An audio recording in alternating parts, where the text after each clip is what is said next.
Welcome to the Slop Temple. We pray this video helps.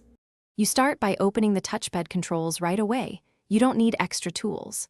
Click Start and type Touchpad, or open Settings right arrow Devices right arrow Touchpad.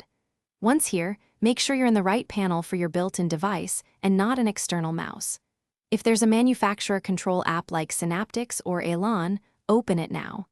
This gives you access to the primary toggle and advanced options. From this first screen, you'll perform the initial deactivation. Once you're in the touchpad area, try the simple toggle, flip it off and test with an external mouse.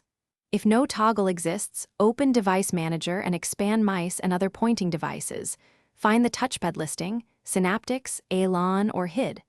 Right-click that entry and choose Disable Device. Do not uninstall unless you plan to reinstall drivers. After disabling, make sure external mouse control works. If not, re-enable and try the manufacturer app method.